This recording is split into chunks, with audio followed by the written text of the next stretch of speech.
नमस्कार बंधुरा केमन आछो तोमरा आशा करी सकलेई भालो आछो। आमी पार्थ तोमादेरके आबारो स्वागत जानाई तोमादेर सकलेर प्रिय यूट्यूब चैनल बिउटी अफ नेचारे। आज तोमादेरके निये चलेछि एक अन्यरकम जगते, एक छोट्ट किन्तु अद्भुत देखते काकड़ार जगते, जार नाम शुनलेई मने हय जेन मिउजिशियान। हाँ ठीक बोलछि, फिडलार काकड़ार कथाई बोलछि आमी। चलो ओदेर काछ थेके एकटु चिने आसि।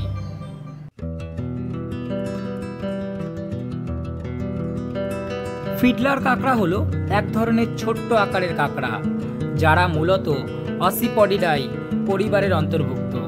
पृथिवीते फिडलार काकड़ार प्राय 100रो बेशी प्रजाति आछे। एদের সবচেয়ে মজার বৈশিষ্ট্য হলো পুরুষ কাকড়াদের একটি হাত বড় থাকে, অনেক বড়, অন্য হাতটা ছোট এবং স্বাভাবিক।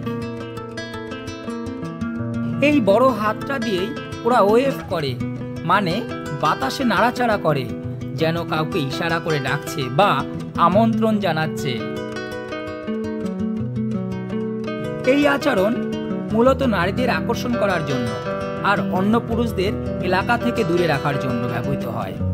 একদম বলিউডি কায়দায় প্রেম আর প্রতিদ্বন্দ্বিতা। এই কাকড়াগুলো আকারে ছোট হলেও এরা দেখতে কিন্তু খুব সুন্দর, যেন মনে হয় ভগবান ওদেরকে একটু আলাদা করেই তৈরি করেছে। ফিডলার কাকড়া মূলত লবণাক্ত বা আধা লবণাক্ত জলে থাকে, যেমন ম্যানগ্রোভ বন, কাদা বা বালি উপকূলীয় নদীর মোহনা, এমনকি নোনা জলের পুকুরেও থাকে। বাংলাদেশের সুন্দরবন, বরিশালের উপকূল বা চট্টগ্রামের নোনা জলাভূমিতে এদের দেখা মেলে। দক্ষিণ পূর্ব এশিয়া, আফ্রিকা, উত্তর ও দক্ষিণ আমেরিকাতেও প্রচুর ফিডলার কাকড়া রয়েছে। শুধু তাই নয়, ইন্দো প্যাসিফিক অঞ্চল বা ভারত মহাসাগরের অন্তর্ভুক্ত আন্দামানে এদের খুব দেখা পাওয়া যায়। ফিডলার কাকড়া স্কেভেঞ্জার, মানে ওরা মাটি বা বালি থেকে জৈব পদার্থ যেমন শ্যাওলা, মৃত উদ্ভিদ কণা খুঁজে খায়। এরা নিজেদের জন্য ছোট গর্ত বা বোড়ো বানিয়ে থাকে। এই গর্তে ওরা বিশ্রাম করে, প্রজনন করে, আবার শিকারী দেখলে লুকিয়ে থাকে।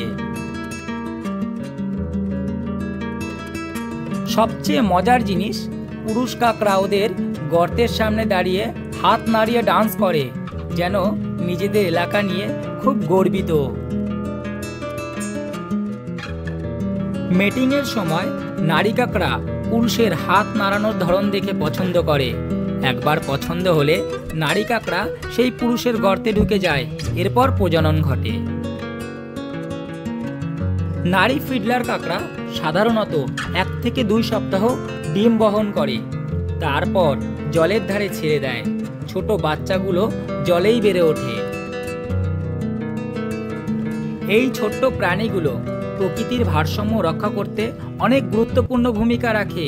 এরা সমুদ্র উপকূলীয় বীজগুলোকে পরিষ্কার রাখে, ওদের মাটি খুঁড়ে অক্সিজেন ঢুকতে সাহায্য করে, মাটি ঝুরঝুরে রাখে এবং জৈব পদার্থের পুনর্ব্যবহার ঘটায়।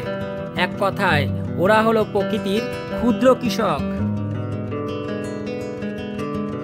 ফিডলার কাকড়ার সংখ্যা এখনো বিপজ্জনকভাবে হ্রাস পায়নি, তবে বাসস্থান ধ্বংস, দূষণ, জলবায়ু পরিবর্তনের কারণে এদের ভবিষ্যৎ হুমকির মুখে। আমরা যদি আমাদের উপকূল অঞ্চলগুলোকে দূষণমুক্ত রাখতে পারি, তবে এই ছোট্ট প্রাণীগুলো তাদের নিজস্ব জগতে শান্তিতে থাকতে পারবে। তো বন্ধুরা, এই ছিল আজকের গল্প ফিডলার কাকড়া নিয়ে। ছোট হলেও এরা আমাদের প্রকৃতির জন্য অনেক বড় অবদান রাখছে।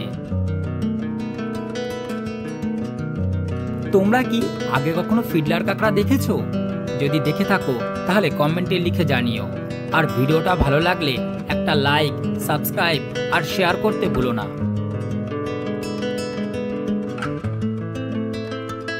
তো বন্ধুরা, আজ তাহলে বিদায় জানাই। দেখা হবে নতুন কোনো প্রাণী বা প্রকৃতির গল্প নিয়ে পরবর্তী ব্লগে। সবাই ভালো থেকো, সুস্থ থেকো। নমস্কার।